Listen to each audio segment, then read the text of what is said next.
Coming up today, could yet another North Korean nuclear test be on the cards? It might be, as increased activity has been spotted at key areas of the North's Punggye test site. Samsung Electronics shrugs off the global recall of its Galaxy Note 7 smartphone, posting better than expected earnings estimates in the third quarter. Plus, more than 280 people have been killed in Haiti after the island took a direct hit from Hurricane Matthew. The megastorm is now closing in on Florida. Stay tuned for these stories and more.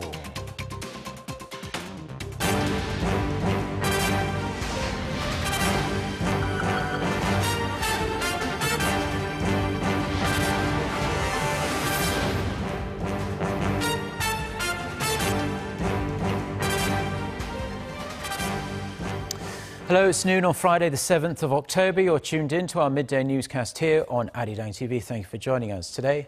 I'm Mark Broom. Our top story this afternoon, South Korea's top diplomat says it's time to consider even harsher measures against North Korea in response to the regime's continual provocations. Speaking with Seoul-based Yonhap news agency in Brussels on Thursday, Yoon Byung-se said encouraging countries to sever or sharply limit diplomatic relations with Pyongyang is an effective way of punishing the North.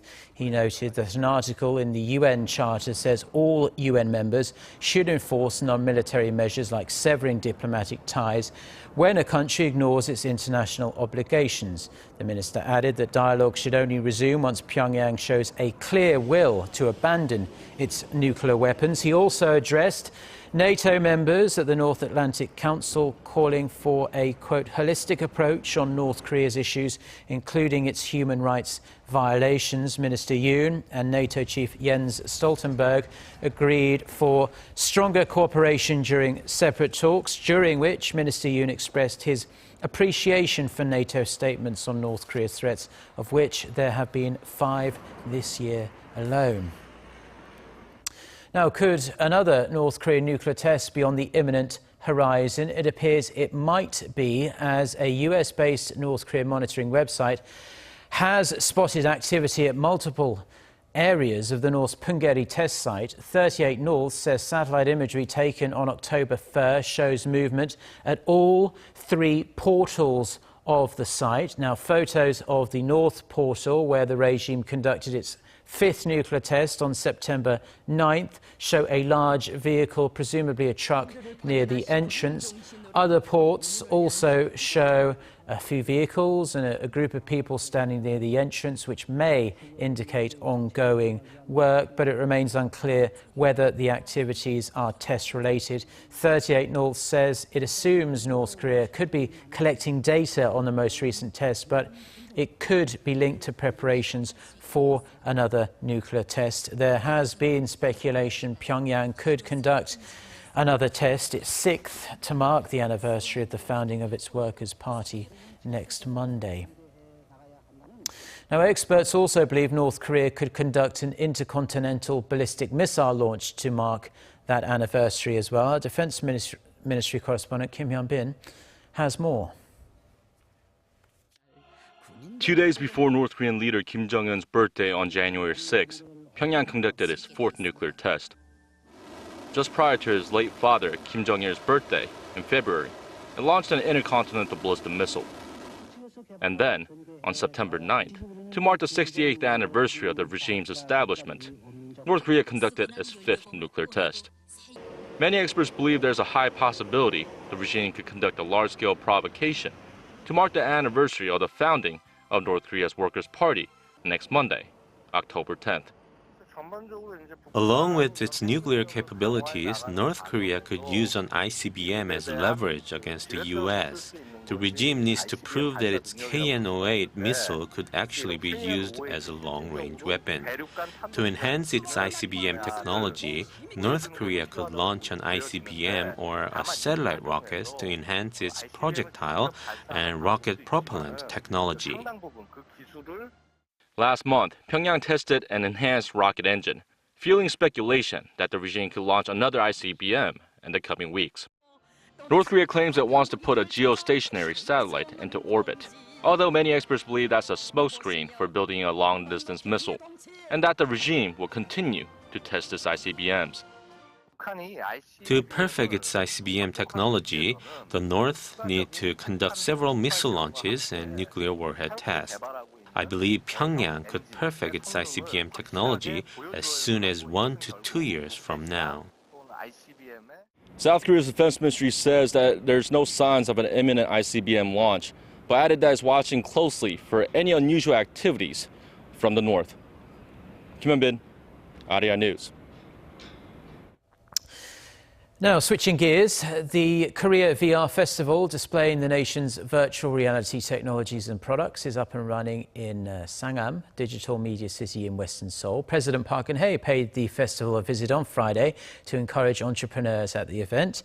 She said the VR sector is the epitome of endless imagination and possibilities. The president also asked engineers to lead new innovation and to add value to the industry by collaborating with Korea's culture, medicine, education and even defense sectors after designating augmented reality as one of the nation's 9 strategic projects this year. The government is also upping its support and investment for the VR sector, considered a key sector in the 4th industrial revolution. The government is seeking to boost development in the virtual reality industry after designating it as a strategically important ICT sector earlier in the year. For more on how the government is promoting the sector and facilitating cooperation among local industries, Kim Ji-yeon reports. The Ministry of Science, ICT and Future Planning has released its plan to expand and promote the virtual reality sector, including applications to the fields of gaming, manufacturing, medical services, defense and education. The government and private sector will invest a combined $363.3 million into the sector through 2020. The funds will be spent on technological developments to enhance the user interface and experience, VR platforms and sensors, and lighter VR devices. The ministry is also planning to set aside another $35.9 million next year for research and development to expand capital investment in the field, boost technology, and increase the number of experts in the country. The overarching goal is to help reduce the technological gap with the U.S. from the current year and 7 months to 6 months by 2020. The ministry will try to increase private investment in VR by including the sector on the country's list of new industries eligible for R&D tax cuts. We will also make efforts to promote Seoul's Sangam-dong area as a hotbed for local VR industries. The ministry has already made some progress toward bringing big conglomerates and small and medium-sized companies together through the ministry's 5 VR flagship projects in August. Investments have been made to support 14 local companies, including Korea's main terrestrial broadcaster SBS, for the production of VR content containing K-pop. The development of content through the multi-screen ScreenX is being developed by 15 companies, including Korea's leading content developer and distributor CJ. Investments are also being made to support local companies, including Lotte World, on the development of VR theme parks as well as indoor VR games for exports into China and Vietnam. Lastly, investments are being made to support 10 companies, including Hancom, for the development and distribution of education content that incorporates VR and augmented reality technology. Kim Ji-yeon, Arirang News.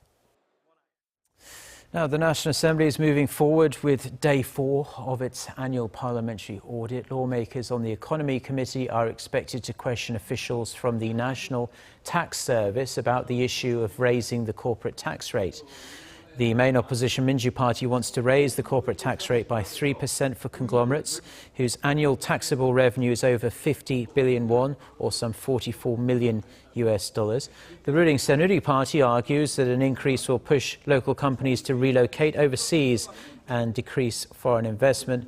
On the Military Committee, Seoul's countermeasures against North Korea's provocations will be the main topic of discussion. Samsung Electronics has posted better than expected earnings in its guidance for the 3rd quarter. Despite the fiasco caused by the global recall of its Galaxy Note 7 smartphone, an uptick in the company's chip and display businesses likely negated its impact on Samsung's bottom line. Kim Min-ji has more. Samsung Electronics' third-quarter earnings estimate has topped expectations despite a global recall of its Galaxy Note 7 smartphone. According to the company's earnings guidance, operating profits stood at 7.8 trillion won, or nearly $7 billion during the July to September period. That's up about 5.5% from a year ago, but down over 4% from the previous quarter. Sales likely fell over 5% on year to $43.9 billion. The operating profit beats a recent market consensus by roughly $300 million. This comes despite a global recall of the Note 7, which is estimated to cost Samsung up to $2 billion. The tech giant has been offering replacements or a refund after some reports of the device catching fire while charging. Sales estimates for the Note 7 have also been revised down to below 10 million units from an earlier projection of about 14 million before the recall. Analysts say a pickup in Samsung's chip and display sectors likely offset losses posted by its mobile arm. This is mainly due to rising prices, buoyed by increased demand from smartphone makers due to new releases, as well as increased demand for personal computers. Samsung will announce its finalized earnings later this month with a breakdown of performance by sector. Kim Min-ji, Arirang News. International crude oil prices have risen to a 4-month high on the back of OPEC's decision to cut output and a drop in U.S. oil stockpiles. West Texas Intermediate closed trading up 1.2% at $50.44 a barrel. This is the best closing for U.S. crude futures since June and the first time the price has topped $50 since late June. It's a sharp rebound after WTI hit rock bottom at just over $26 in February. Since OPEC's announcement late last month, oil prices have risen more than $6. Korea's Transport Ministry has ordered 5 automakers, including General Motors and Honda Motor, to recall hundreds of faulty vehicles. The ministry said Friday that a total of 853 cars, trucks and motorcycles made by GM, Honda, Mercedes-Benz, MAN Truck and Bus and Scania are subject to the recall. GM's Spark electric vehicle represents about half of the models in the recall for airbag-related issues. Honda's CBR 300R motorcycle makes up quite a lot of the rest. Free repair services are currently available at the service centres of the relevant auto companies. Now, regions affected by Typhoon Chaba this week are bracing for more severe weather from tonight through Saturday morning. Heavy rain is in the forecast in southern regions overnight, including Jeollanam-do Province, Jeju Island, Chungcheongnam-do Province and even parts of southern Gangwon-do Province. Up to 120 millimetres of rain is forecast in some areas, accompanied by thunder and lightning as well. Authorities are warning about the possibility of landslides and flooding, so do take the necessary precautions if you are in those areas. The latest round of bad weather will come around 72 hours after Typhoon Chaba killed 7 people and left 3 others missing in Busan, Ulsan and Jeju Island. Now, the cleanup costs are expected to cost millions of dollars. The government says it will come up with a detailed restoration plan by the end of the month. A scene of devastation is emerging from the Caribbean island of Haiti 2 days after it suffered a direct hit from Hurricane Matthew. The government says more than 280 people now are known to have died. US President Barack Obama has declared a state of emergency in Florida as the potentially catastrophic storm is due to make landfall there very soon. Park Jung-hong reports. Hurricane Matthew has left a trail of destruction in Haiti and is on a collision course with the southeastern United States. The fiercest Caribbean storm in nearly a decade claimed hundreds of lives in Haiti, flattening more than 3,200 homes and inundating entire neighborhoods. Now, the impoverished nation is bracing for a likely surge in waterborne diseases, including cholera. According to the Pan American Health Organization, ever since a cholera outbreak began in 2010, more than 9,000 Haitians have died and 790,000 infected by contaminated water. The Category 4 storm, the second highest hurricane classification, is now close to the U.S. state of Florida, packing sustained winds of 225 kilometers an hour. President Obama has declared a state of emergency in Florida and North Carolina. Orlando International Airport has been shut down until at least Saturday. Mass evacuations are underway in the state after Governor Rick Scott issued urgent warnings to residents. The potential wrath of Hurricane Matthew has triggered a mass exodus out of the Sunshine State. Residents have stocked up food and bottled water and battened down the hatches, doing what they can to protect their homes as they seek safety inland. It's too early to tell where exactly Matthew might hit the hardest. The National Hurricane Center's warning was extended up from southern Florida through Georgia and into South Carolina. And more than 12 million people in the U.S. are reportedly under hurricane watches and warnings. Park Jo-hong, Arirang News.